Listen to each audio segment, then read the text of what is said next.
L'année passée, quand j'ai fait le Touquet, je me suis rendu compte que j'étais encore dans le coup. J'étais revenu 6e avant de casser. Maintenant, mon objectif, c'est de pouvoir rentrer dans les 10 premiers. Malgré que je sais que les 15 premiers, c'est extrêmement difficile parce qu'il y a énormément de jeunes qui ont énormément de moyens, qui s'orientent spécifiquement pour les courses de sable parce que maintenant le championnat du monde est devenu ce qu'il est, très élitiste. Donc je pense que la carrière de pilote maintenant, si elle ne se développe, s'ils n'ont pas vraiment les moyens de s'impliquer pour les courses du championnat du monde de motocross, ils vont s'impliquer dans les courses à renommée comme le Touquet.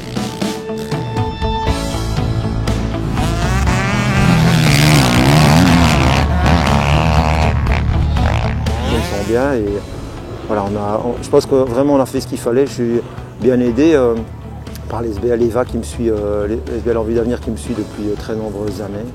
C'est grâce à eux si je fais toujours le Touquet évidemment parce que c'est quand même des budgets assez conséquents.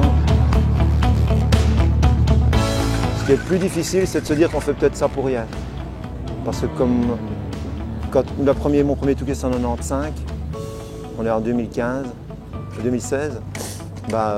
Sur autant de participation au Touquet, je n'ai pas participé à chaque Touquet, mais peut-être les 15-20 Touquets, 15-17 Touquets auxquels j'ai participé, des choses ils m'en sont arrivées.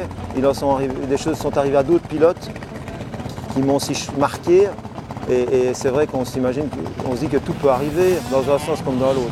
J'ai fait 3 avec une gaz que j'ai récupéré la semaine avant.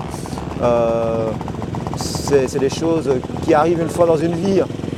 Parce que voilà, il n'y avait pratiquement rien qui était fait pour que je fasse devant et j'ai fait devant. Et parfois, je suis arrivé avec des motos bien mieux préparées. J'allais plus vite que la fois où j'ai fait 3 et pourtant je fais 4 où je casse. Voilà, ça c'est le Touquet. Arnaud de Mester a cassé sa bougie en partant entre le parc fermé et le départ. Voilà, des choses, il en arrive plein. C'est ça que c'est dur. Se dire on se prépare 3 mois et demi, on met beaucoup d'énergie, de temps, d'argent. Voilà, mais par contre si on fait devant, il n'y a pas d'équivalent. C'est comme gagner la Chinelle, il n'y a pas d'équivalent. On sait que c'est dur, on en bave, mais une fois qu'on arrive et qu'on est devant, moi je veux dire, mes plus beaux souvenirs, c'est mes 3e places au Touquet, mes 2 4e places, même ma 8e place que j'ai roulée à 3-4 ans, parce que c'est des remises en question. Et la Chinelle, c'est pareil. Tout le monde veut gagner la Chinelle. Et on a beau dire, on a gagné, voilà, on vient de gagner 2 fois, c'est des sentiments incroyables.